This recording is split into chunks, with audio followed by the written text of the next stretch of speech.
रुस्तम ज़्यादा चंदा मैडम के बंगले में नहीं है। इसके घुंटे-नुमा आदमी ने डरते-डरते रुस्तम को बताया। क्या वो दहाड़ा? रुस्तम ने पिस्टल निकालकर बताने वाले का भेजा उड़ाया था। तभी इसके आदमी हरकत में आए। रुस्तम दादा कुछ ही देर में बंगले पर पहुंच चुका था। इसके गार्ड और गुंडे चारों ओर बंगले में फैल गए। रानी बाई के चेहरे पर हवाइयाँ उड़ी हुई थी। वो फिर यही हुआ। डरते-डरते रानी बाई ने रुस्तम दादा को बताया कि चंदा पूरे बंगले में कहीं नहीं है। साली एक चींटी जितनी नाजुक लड़की को काबू में नहीं कर सकती। दुआ कर मिल जाए, ना मिले तो सबसे पहले तेरा भेजा उड़ाऊंगा।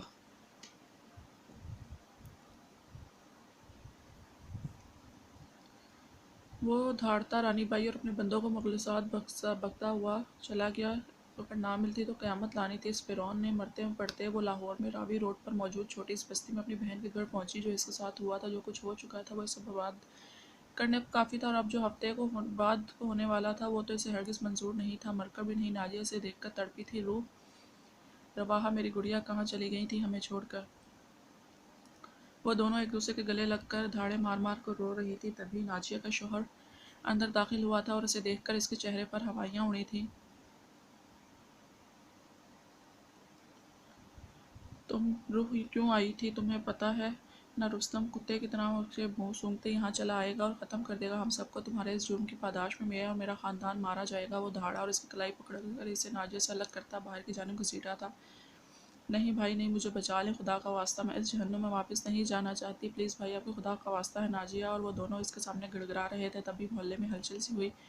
गाड़ियों की फायरिंग की आवाज़ों से इनके चेहरे खौफ से सफ़ेद पड़ गए थे।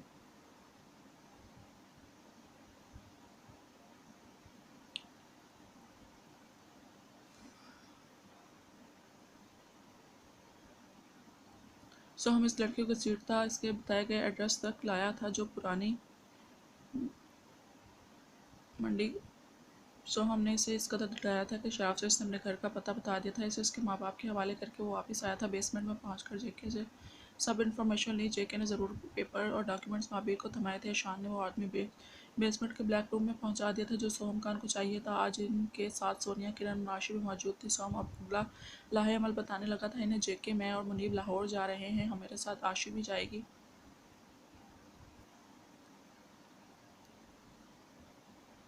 इनकी इस रोना की गर्दन तक पहुंचने के लिए हमें लाहौर भी छानना पड़ेगा और इसकी तलाश तुम लोग यहाँ भी जारी रखो। और याद रखना, वो सिर्फ सोहम का शिकार है। सब ने इस बात पर सर हिलाया। मिफ्रा अपने रूम में बंद थी। 3 दिन हो गए थे आज इसे इसी रूम में बंद रखा था। भाई ने जानते बूझते आंखों पर पट्टी बांध रखी थी। इसे मुकम्मल तौर पर पागल साबित कर दिया था। दरवाज़ा हल्की सी आहट से खुला। घुटनों से सर निकाल कर इसे सामने देखा तो निरमा बड़ी तलख और मानी खेज से मुस्कान लिए इसे इसके सामने आई थी। कैसा लग रहा है मिफ्रा जी पागल बनकर? वैसे तो मुझे तो बड़ा मज़ा आ रहा है रोज़ रोज़ के तमाशे देखकर। मेरा मतलब है तमाशे क्रिएट करके। कमरे में इसका मकरूह कहका गूंजा। मिफ्रा ने ज़ख्मी निगाहों से उसे देखा। अब तो रो रो कर आंखें भी खुश पड़ चुकी थी।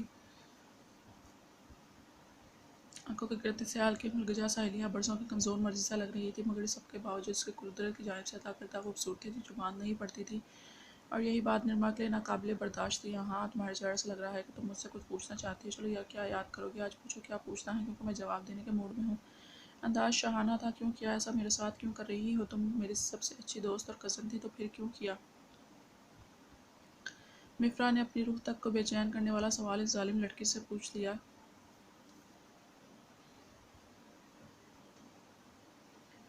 क्योंकि जहर लगती थी शुरू दिन से तुम और तुम्हारी ये खूबसूरती मुझे। वो फटकारी हर बार रिजेक्शन मिली, हत्ता कि वो उमैर, जो उमैर मेरी बचपन में मोहब्बत था मेरी, इसने भी मुझे छोड़कर तुम्हें चुना। वो चिल्लाई। मेरा बस चलता तो कब की तुम्हारी ये खूबसूरत चेहरा तेजाब जिससे जला देती। पर इट्स ओके जानी, मैं तुमसे बदला लेने को तुम्हारी भाभी बनकर इससे भी ज़्यादा ख़तरनाक और दर्दनाक अजियतनाक ज़िंदगी सोची है तुम्हारे लिए कि पागल बनकर भी तो ये खूबसूरती तुम्हारी किसी काम की नहीं होगी। वो सुकून से बोली। अब चित मेरी भी मेरी और पट भी, यानी मेरा बदला भी पूरा होगा। तुम्हारे नाम की प्रॉपर्टी भी मेरे पास आएगी। मैंने ही तुम्हें पागल बनाया, हर बार खुद को चोट पहुँचाई, इल्ज़ाम तुम पर लगाया। जो चीज़ें तुम्हें दिखाई देती वो बाद में गायब हो जाती, वो मैं ही करती रही हूँ तुम्हारे साथ।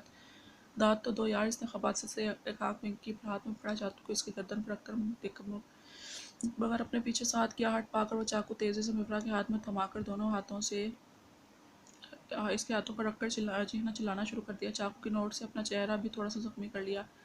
बचाओ मुझे पागल, साथ ये पागल मेरा गला काट दे कि बचाओ मुझे, मैं तो इसकी खैरियत पूछने आई थी, इसे खाना देने आई थी। वो बुरी तरह चिल्लाई। साथ ने आकर इनके हाथ से चाकू छीना और एक फोफाड़ मिफरा पर डाली और रोती बिलखती निर्मा को बाहर लेकर दौड़कर लॉक कर दिया, डोर को बाहर से लॉक कर दिया। महावीर एक बहुत ज़रूरी काम में मसरूफ़ था। जब दोबारा बीजान को काला लाग झपटाने के बावजूद वो इनकी कॉल को इग्नोर नहीं कर सकता था। आगे से जो कि इसको सुनने को मिला, महावीर मेरी सहेली की पोती भैया, आगे पीछे कोई नहीं है, मैं आज रात उनके साथ रहने वाली हूँ और फजर हवेली में अकेली है। इसे मेरा हुक्म समझोगे कि तुम आज रात हवेली में गुजारोगे। ये कहकर वो फ़ोन रख चुकी थी। जब वह कुछ वो चालाक जल्लाद ये भी जान गया था बीजान में से इसके करीब रखने को हरबे आजमा रही हैं ताकि कोई सबब बने कि महावीर से अपना लिए। सोचते ही इसकी आंखों में खून उतरा। बालों की वो हाथों की मुट्ठियों में जकड़ा, कनपटियों की फटती रगों को हाथों से दबाकर पुरस्कून करने की कोशिश की। राइट, तो बीजान चाहती कि मैं इसके करीब आऊँ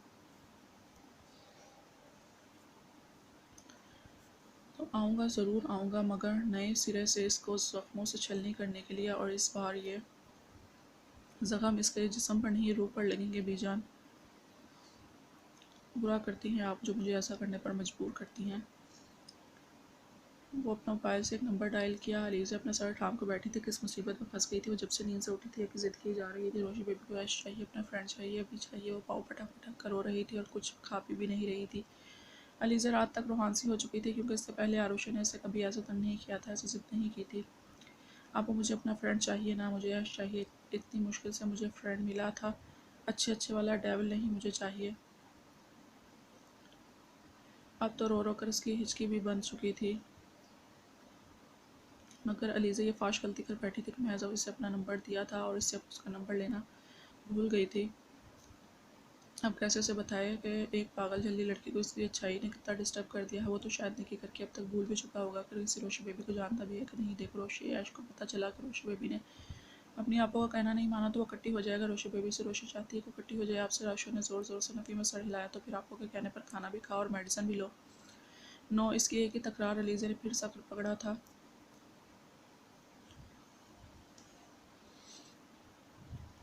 वो अपने काम में मसरूफ़ होने के बावजूद भी वहाँ जैसे नहीं था, कुछ अधूरा सा अजीब ही खालीपन था।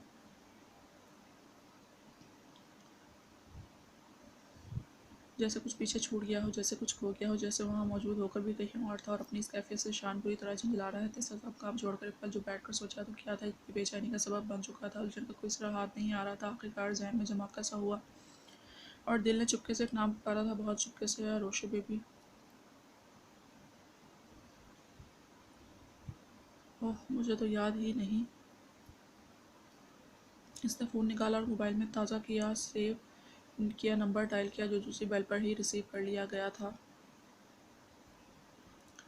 हेलो, आप ऐश हैं? मतलब डॉक्टर जबरान कबीर? अगर हाँ तो मैं शुक्र अदा करने वाली ही हूँ क्योंकि आरुषि ने बहुत तंग किया हुआ है, इसकी हालत बिगड़ती जा रही है। सामने से एक ही सांस में बोला गया तो पहले तो हैरान हुआ, फिर एक लंबी सी सांस भरी। हेलो, कौन है? अलीज़ा को शायद अपनी जल्दबाजी का एहसास हुआ। मैं जबरान ही हूँ मिस, क्या हुआ? रेशो करो। वो जाने क्यों मगर मज़ीद बेचैन हुआ था। वो नींद से बेदार हुई और आपको पुकारे जा रही है। रात हो चुकी है, ना खाना खा रही है, ना मेडिसिन ले रही है, बहुत ज़िद कर रही है। वो शायद अब तंग आकर रोई थी। क्या कह रही है? ईशान को सुकून सा मिला था। हैरत की बात थी। मुझे मेरा फ्रेंड ऐश चाहिए, क्या आप प्लीज़ आ सकते हैं? मैं जानती हूँ रात के इस वक्त बहुत awkward लग रहा हो और आप जाने मुझे क्या समझे, मगर मैं बहुत मजबूर हूँ। एक मरतबा ये खाना खा ले और मेडिसिन ले ले तो सुकून आए। राइट, वेट करे, इसे बोले इसका ऐश आ रहा है। ऐश ने इत्मीनान से कहा। और